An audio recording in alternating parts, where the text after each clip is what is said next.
평생투자 파트너 유튜브 시청을 진심으로 감사드립니다. 주식 관련한 상담을 원하시는 구독자 분들께서는 현재 화면 상단에 표시되는 무료 종목 상담 신청하기를 터치하셔서 성함과 연락처를 남겨주시면 상담 도와드리도록 하겠습니다. 감사합니다. 안녕하십니까. 평생투자 파트너입니다. 2018년 5월 8일 화요일입니다. 어버이날이고요. 오늘 방송할 내용은 시황이겠죠. 오늘 같은 날 뭐 종목을 추천한다든지 뭐 이렇게 할 건 아니라고 생각을 하고요. 일단 조금 간략하게 좀 이야기를 해보면 사실 좀 상당히 좀 주말에 좀 혼란스러웠던 부분이 좀 있었습니다. 주말에. 그러니까 우리는 쉬고 있을 때 미국 시장이 반등이 이게 성공하는 것인가 라는 어떤 이러한 생각들, 그리고 FOMC 회의에서 읽혀지는 약간 미묘한 어떠한 약간의 좀 변화들, 이런 부분들이 약간 조금 혼란스럽게 좀 만드는 부분이 있었는데요. 이것들을 한번 좀 이야기를 해볼게요. 일단 지금 보시는 것은 이쪽이 월간 차트, 주간 차트, 일간 차트, 일간 차트 이렇게 펴놓고 봅니다. 근데 간혹 이것을 이렇게 월간, 주간, 일간 이렇게 보는 것을 조금 왜 그렇게 보느냐라고 궁금해 하실 수가 있는데요. 그건 명확하죠. 그 방식은. 예를 들어서 월간 차트에서 지금 만약에 월간 차트에서 코스닥을 보면 현재 이런 모습이죠. 이렇게 이 정도로 내려오는 모습인데, 이거를 주간 차트로 보면 현재 이런 모습입니다. 최근에 이렇게 흘러왔던 모습, 여기서 이렇게 왔다가 이렇게 흘러오는 모습이 보였던 것이죠. 그것을 이제 만약에 또 일간 차트로 본다면 이 안에서 이제 일간 차트로 본다면 이 안에서도 작은 이제 어떤 파동들이 이렇게 좀 보였던 것이죠. 그래서 이렇게 나눠 보는 이유는, 그러니까 월간 차트에서 크게 시장이 대세적으로 하락을 하고 있을 때 이런 겁니다. 상승하는 이 구간과 이 하락하는 이 구간을 본다면 이런 거죠. 크게 상승과 하락이 월간 차트 상에서 이렇게 크게 보여진다고 했을 때는, 보통 이렇게 상승 구간일 때는 상승이 길고 하락이 짧고, 혹은 상승이 좀 더 크고 하락이 좀 더 완만하고 이런 정도의 모습을 보이다가, 하락 구간으로 접어들면 하락의 기간과 상관없이 이게 깊게 빠지고 짧게 오르고 깊게 빠지고 짧게 오르는 이런 모습들이 좀 보이거든요. 그래서 이런 부분을 좀 확인하려고 하는 것이고, 이왕이면 이러한 곳이 좀 더 안전하겠다라는 생각을 또 합니다.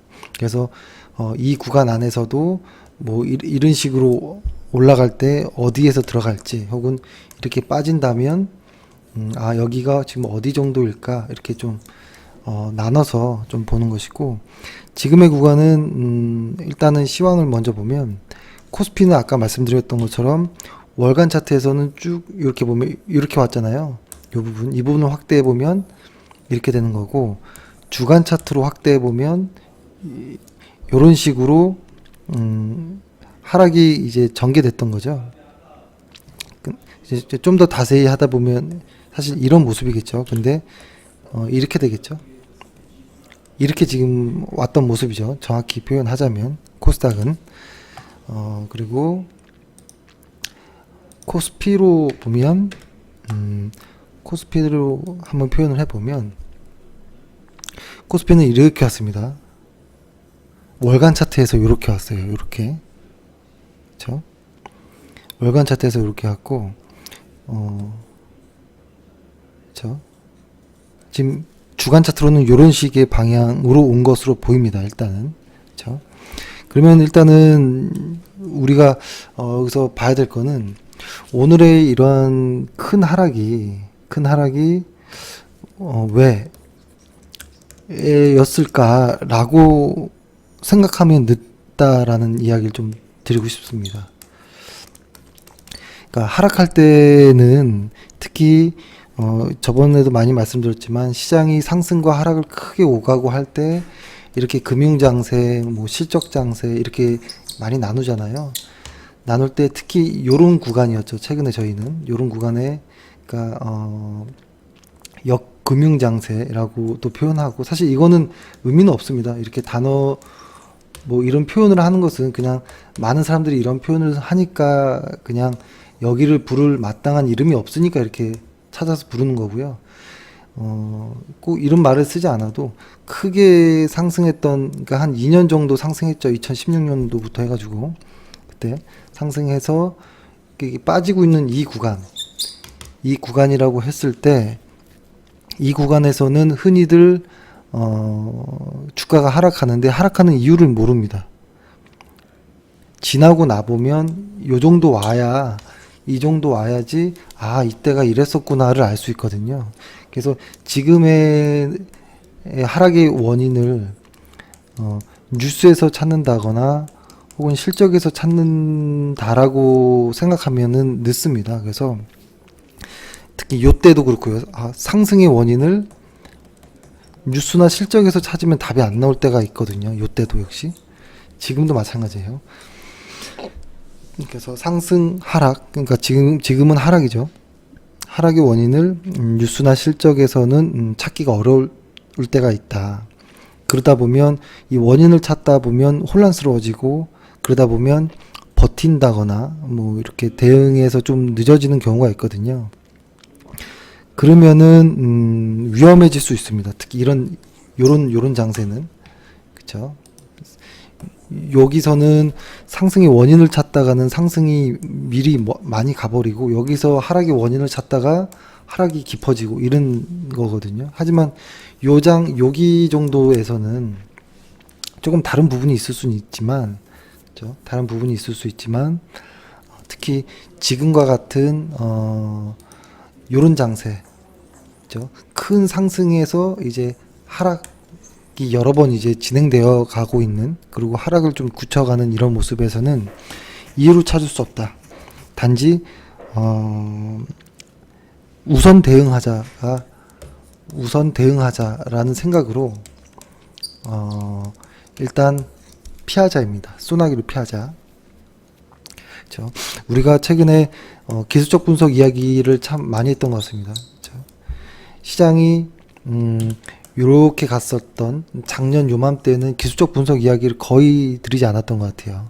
실적과 어떠한 월간 차트 혹은 뭐 주간 차트로서 그냥 심플하게 봤었던 것이고 요때는 기술적 분석 이야기를 많이 했죠. 기술적 분석 이야기를 많이 했는데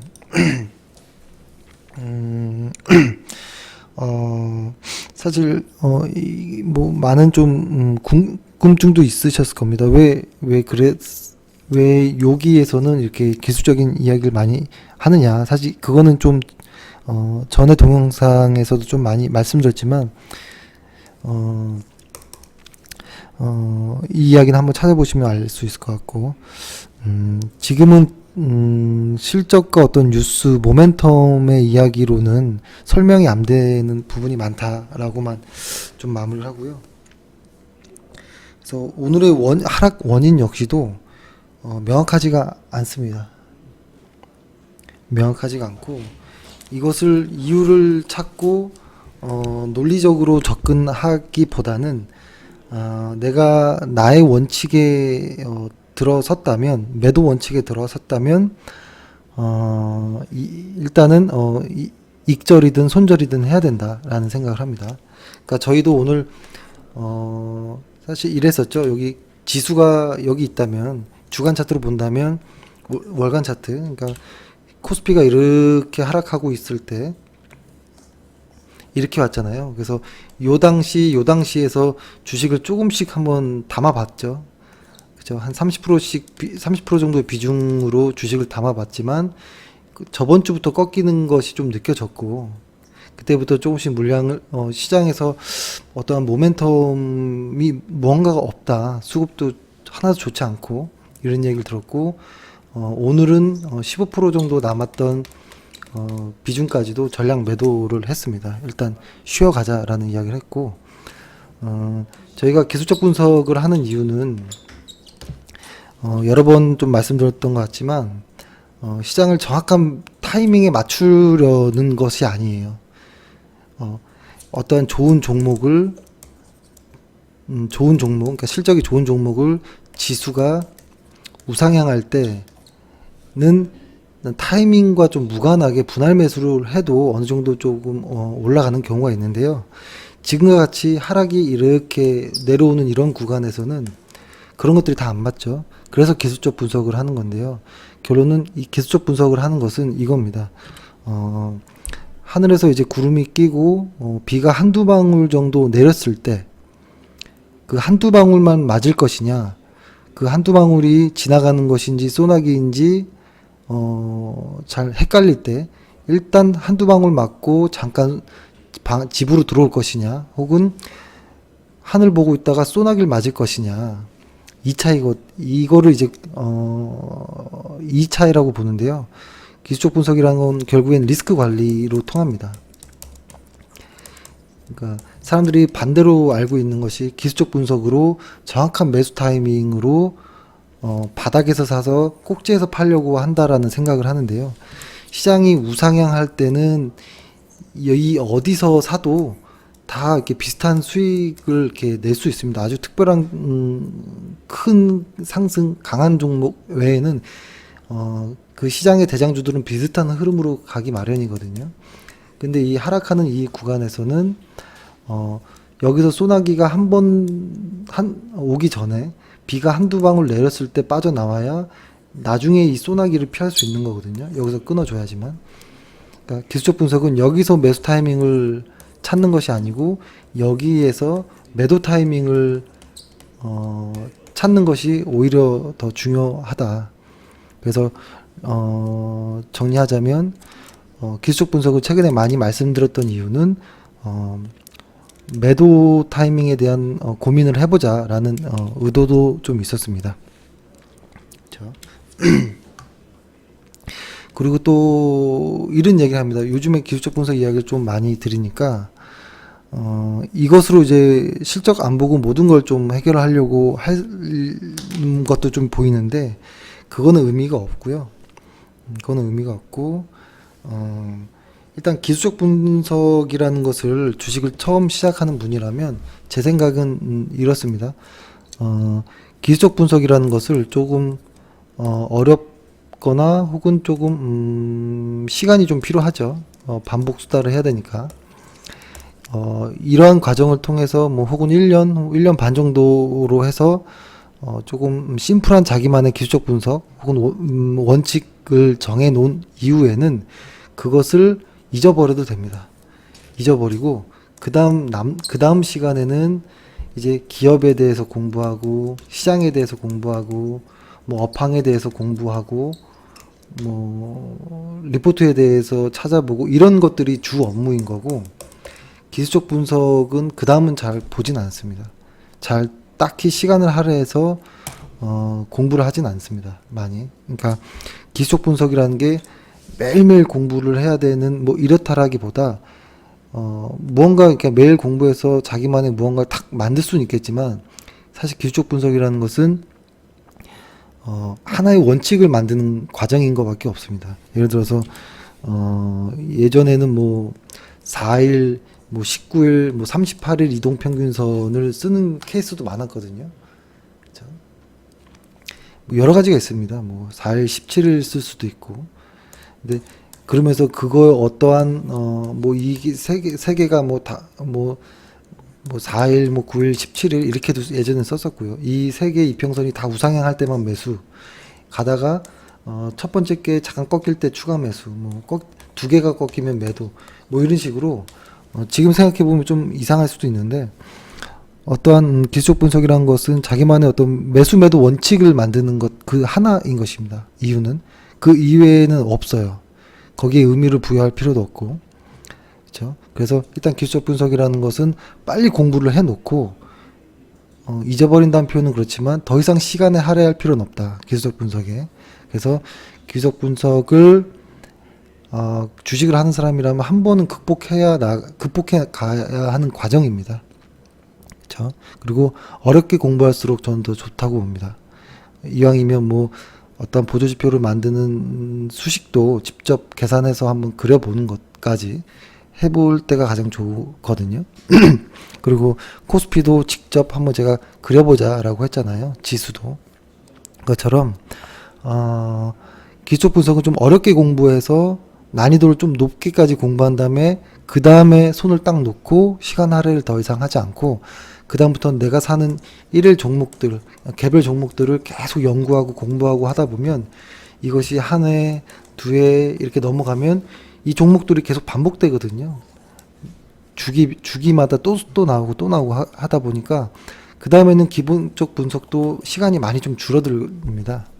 근데 이것을 일반 개인 투자자들한테 하십시오라고 하기는 시간이 아마 부족할 것이고, 이것 기본적 분석이라는 내용은 업황이나 경제나 이런 것들은 매번 달라지기 때문에, 그리고 계속 원칙과 기준이 달라지거든요. 그래서 이 기본적 분석이라는 것은 끝을 낼 수가 없는 것입니다. 하지만 기술적 분석이라는 것은 아주 심플하게라도 끝을 낼 수 있다라는 장점이 있죠. 내가 기준을 정하면 되는 거예요. 그래서 나의 기준에 내 기준 혹은 내 원칙을 만들어 놓은 다음에 그 다음에 시장을 내 기준을 통해서 보는 겁니다. 그래서 내가 생각하기에는 이 구간이 스트라이크 존이다 라고 하면 여기 구간에 공이 들어올 때까지 볼이 100개, 200개, 뭐 300개 던져져도 무시하면 됩니다. 무시하고 내가 원하는 내 기준에 맞는 스트라이크 존에 올 때까지 기다렸다가 한번 치면 되는 거거든요.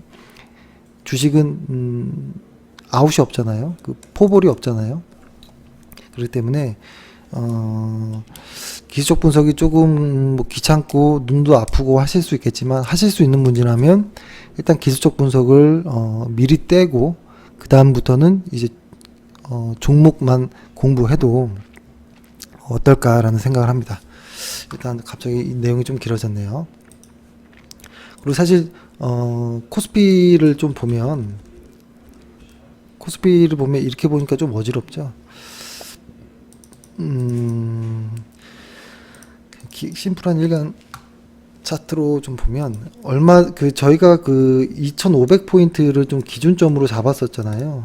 그죠? 예전에 잡아놓고 여기를 한번 돌파했지만 바로 한 3거래일 정도 안에 바로 깨버리면서 아직도 그래도 실감이 나지 않았어요. 저는 왜 그랬냐면 여기서 만약에 지지가 되고 가면 갈 수도 있겠다라는 생각을 했거든요. 일단은. 그래서 한번 테스트했고 우리가 정해놓은 어떠한 곳을 한번 테스트해서 실패했지만 또 테스트하지 못하라는 법은 없거든요. 그래서 일단은 좀 유연하게 시장을 대할 필요는 있겠다라는 생각을 하지만 최근에 시장의 꺾임이 너무 강하다라는 거, 이것을 이제 주간 차트로 보면 좀 눈에 보일 겁니다. 저희가 이게 주간 차트는 꽤 오래전부터 많이 말씀드렸던 것 같아요. 여기 이렇게 매물대를 그려놓고 이 안을 극복을 어떻게 하는지 좀 보자 라고 했는데 깨고 실패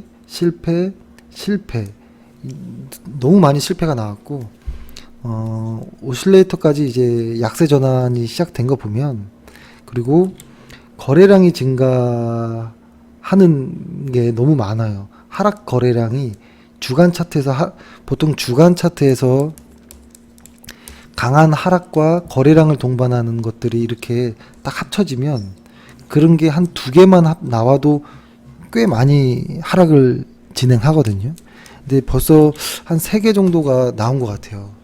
그죠? 그리고 일간 차트로 분산은 사실 너무 많이 나와서 무의미할 정도였습니다. 세는 것이. 그리고 코스닥을 보면 대표적으로 보면 한 번, 두 번 정도의 거래량과 하락이 같이 동반되었던 곳이었거든요, 여기가. 그렇죠? 이렇게 좀 빠지는 모습인데 상당히 무서운 모습입니다. 무서운 모습이고 이것을 월간 차트로도 한번 보면 코스닥을 월간 차트로도 보면 아주 기분 나쁜 모습이 오실레이터가 변했다라는 것도 있지만 요 모습이거든요. 요 모습 이것을 흔히 이런 것이죠. 예를 들어서 이것을 설명하는 건 뭐냐면 이렇게 어떤 주가가 어떤 채널선을 기준으로 왔다 갔다 이렇게 한다라고 봤을 때 이렇게 해볼게요. 예를 들어서 여기서 깔끔하게 이렇게 탁딱 맞고 오진 않잖아요. 보통 여기를 확대해 보면 이런 것이죠. 왔다가 살짝 맞고 빠지거나 여기서도 맞기 전에 튀어오르거나 여기 선에 닿기 전에 빠지거나 뭐 여러 가지 변형된 모습이 있는데요. 이런 것들 이렇게 속임수가 나오는 이런 구간들이 주식이 편기가 되면서 오히려 반대 방향으로 강하게 올라가는 모습이거든요. 이것을 존 볼린저의 책에서는 헤드 페이크라고 얘기를 하고 일반적인 트레이더에서는 트랩 혹은 페일리어라고 얘기를 하거든요. 혹은 뭐 스파이크라고도 얘기를 하고. 근데 이 보조지표에서도 이런 모습이 나오는 겁니다. 보통 보조지표는 이제 이렇게 옆으로 그리잖아요. 보통 중심축을 그려놓고 이 과매도권이라고 했을 때 보통 이런 과매수 영역에 이렇게 들어갔다가 반등하는 척하고 이렇게 빠지는 모습들 이렇게 요 다음에는 보통 이렇게 좀 꽤 오래 하락하는 모습들이 좀 많이 나옵니다. 그래서 보조지표에서 저는 많이 보는 것이 이렇게 툭툭 튀어 올라오는 속임수들 이런 모습들은 좀 의미 있게 좀 많이 보거든요. 그래서 코스닥에서는 이렇게 속임수가 월간 차트에서 나올 정도면 상당히 강하다라는 좀 모습을 보이고 코스피 역시도 이렇게 강하게 속임수의 모습이 이렇게 톡 튀어나오거든요. 상승하는 듯 하면서 바로 빠지는. 그러니까 이 과매수권에서 쭉 와서 과매수를 유지하고 있다가 하락하고 조정이었나 싶었는데 상승하다가 다시 확 빼는. 그러면서 이 전저점을 이탈하는 모습이 나올 때 지수는 상당히 강하게 하락합니다. 역으로 말하면 거꾸로 과매도 구간에서도 보통 이런 구간들이 있거든요. 이렇게 가는 구간들. 흔히 뭐 이것을 뭐 쌍바닥이라고도 할 수 있고, 속임수라고도 볼 수 있고, 그죠? 이런 모습들을 시장에서 강하게 반대편으로 상승하거든요. 이렇게 속임수를 주고 반대로 가는 거. 그리고 볼린저 밴드로 표현을 하자 보면 이렇게 되겠죠. 왔다 갔다 하다가 빠질 듯 하고 툭 튀어 올라오는데 그 다음 바로 가 버리는 요런 것을 이제 헤드 페이크라고 하고 요런 부분을 찾는 것이 사실은 가장 기술적 분석의 이제 어려운 부분 가장 이제 저는 가장 상위라고 좀 보긴 합니다. 그렇죠? 찾기도 어렵고 찾았다 하더라도 심리적으로 부담이 되는 구간이기도 하고. 근데 지금 보면은 기술적 분석으로 보면 일단 코스피, 코스닥 모두 다 일단은 지표상에서 아주 안 좋은 모습이 나오고 있다. 기술적으로는 그렇게 표현할 수가 있겠고, 기본적 분석 어떠한 이유를 찾자면 사실 애매하다. 근데 FOMC에서 금리를 조금 천천히 올릴 수도 있겠다라는 어떠한 좀 뉘앙스가 좀 비춰지긴 했었습니다. 그래서 좀 안정을 찾으려나라는 약간 이런 주말에 약간의 상상도 했습니다. 주말에 그런 상상도 했고, 그것이 일간 차트에서 보면 뭐 나스닥이나 이런 것들이 이제 꽤 많은 상승을 보였잖아요. 이런 모습들이. 그렇죠? 일간 차트에서 본다면. 그래서 이게 반등을 올라가려나라는 생각을 하면서 우리 지수도 좀 관심 있게 봐야겠다라는 생각을 했는데, 일단 이것을 주간 차트로 볼게요. 좀 편하게. 주간 차트로 보면 다우 같은 경우도 사실 하락이 진행되고 있는 과정이고, 나스닥 역시도 하락의 반등인가라고도 좀 보여지는, S&P 500도 하락에서 이루어지는 기술적인 반등, 혹은 뭐 필라델피아 정도도 그런 모습인가? 뭐 이런 좀 생각이 있었습니다. 생각이 있었고, 하지만 이게 조금 이게 논리적으로 맞지 않는 거예요. FOMC는 분명히 금리를 조금 더 천천히 올릴 수도 있겠다라는 생각도 리앙스에서 좀 나왔는데, 기술적 분석은 좀 안 맞는. 그러니까 지금은 진짜로 이게 어떤 이유를 찾을 수 없는 이러한 모습들이 좀 혼란스러웠던 모습이었고, 일단은 아까 처음에 말씀드렸던 것처럼 하락할 때는 이유를 찾지 말고 일단 소나기는 피하자. 소나기가 오기 전에 미리 피하면 더 좋고, 이런 생각을 했습니다. 그래서 일단 지금 그러면 어떻게 하느냐. 이게 보면 이게 오늘 ETF인데요. 저는 보통 ETF 보면 맨 위에다가는 지수, 뭐 코덱스 200이라든지 코스닥 150이라든지 ETF를 좀 깔아서 보고, 여기는 이제 종목 업종들을 이렇게 놔둡니다. 3개 정도는 3, 4개 정도 업종을 놔두고, 밑에는 이제 뭐 고배당주, 뭐 턴어라운드, 뭐 우량 업종, 수출주 뭐 이렇게 좀 업종 더 큰 업종을 놔두고, 이 밑에는 이제 미국 뭐 달러라든지 뭐 유가라든지 이런 ETF를 좀 두는데요. 지금 보면 제대로 된 게 뭐 하나도 없을 정도로 다 망가진 정도의 모습이 좀 보이고, 그래서 제가 조금 고민했던 부분은 어떤 부분이었었냐면 이것이었습니다. 요 부분. 뭐였냐면 달러 인덱스인데요.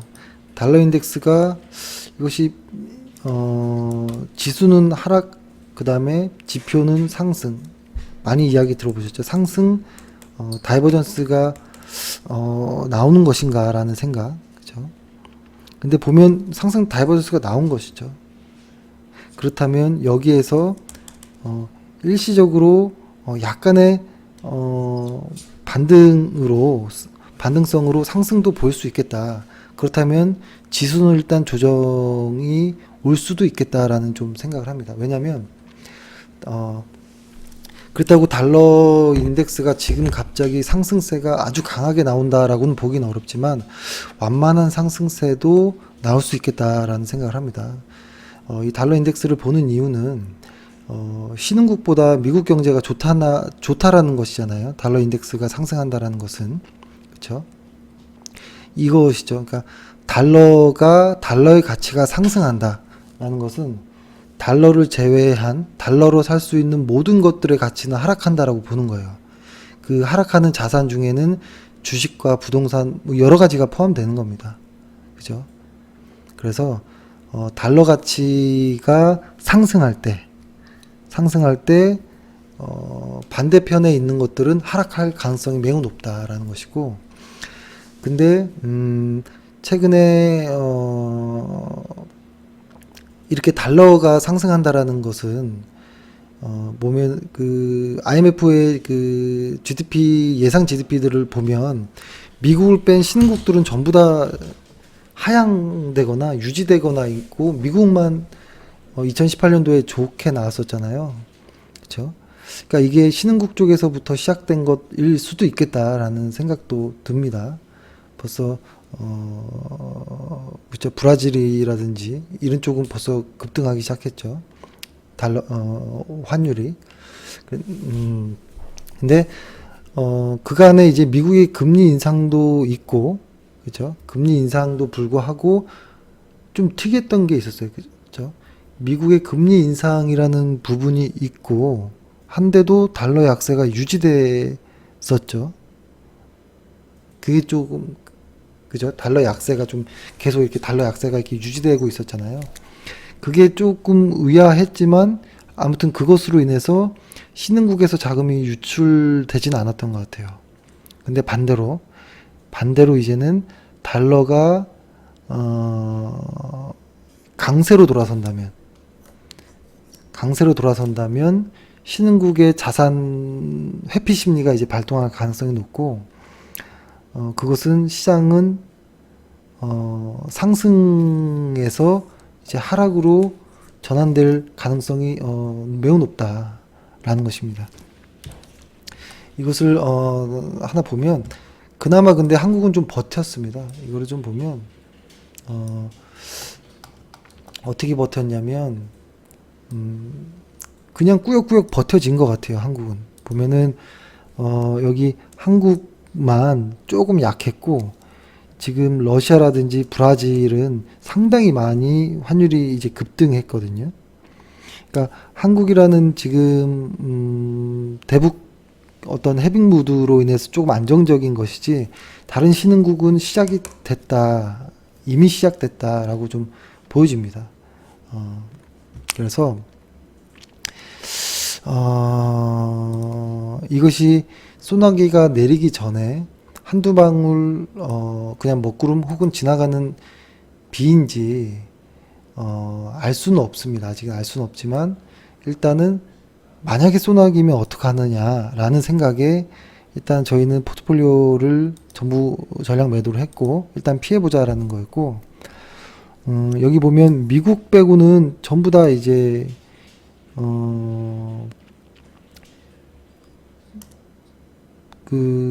특히 한국도 좋지 않고 유로존도 그렇게 좋지 않고 일본도 좋지 않거든요. 그렇죠? 성장률이 상당히 조금 조금 좀 걱정되는 부분이 좀 많이 있습니다. 현재는. 그래서 일단은 지금 사실 제가 말씀드리는 것도 그냥 소설입니다. 소설.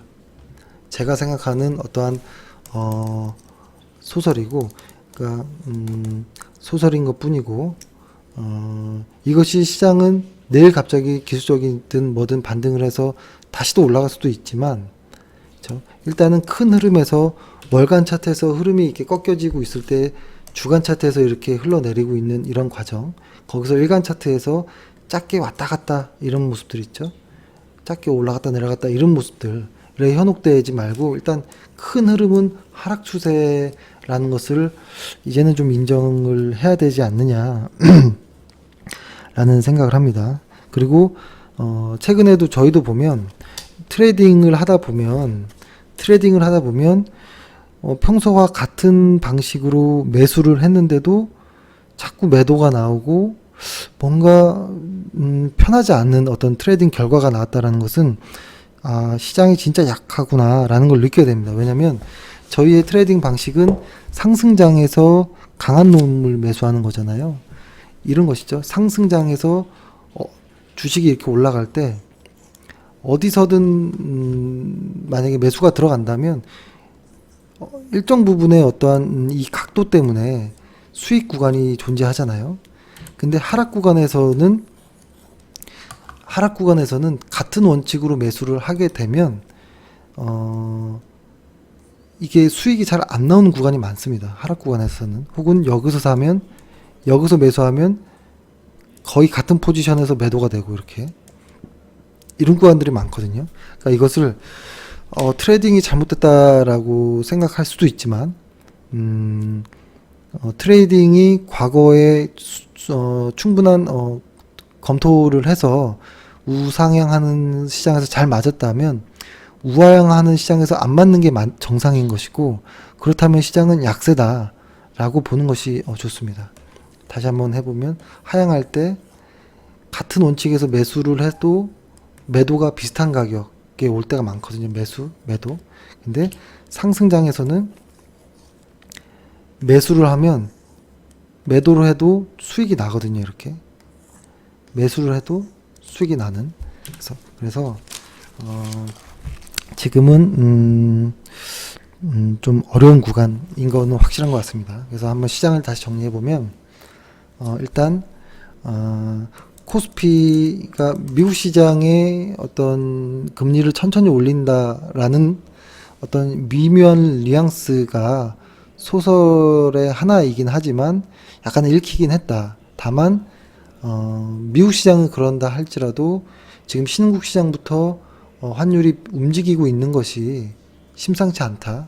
달러 인덱스 역시도 하방을 다지고 다이버전스가 나올 정도이면 코스피 우리 증시의 어떤 특수성 때문에 최근에 특수성 때문에 잠깐 버티는 것이지 다른 신흥국가 같은 방향으로 갈 가능성이 좀 높다라는 생각을 하고, 그것을 시장이 이렇게 상승과 하락이 있다면 일단 대세 하락이라는 걸 알았다면 하락하고 있는 과정에서 작은 파동들은 무시하고 오히려 위험 자산, 즉 주식의 비중을 축소하든지 아예 쉬는 것도 어떨까라는 생각을 합니다. 계좌를 유지하는 것이 하락장에서는 가장 우선 순위입니다. 상승장에서 계좌를 예를 들어서 10% 상승시켰다면 하락장에서 계좌를 리스크를 빵으로 만들어 버리면 리스크 없이, 그럼 다시 상승장에서 그대로 이것을 연결해서 그때 복리로 갈 수 있는 거거든요.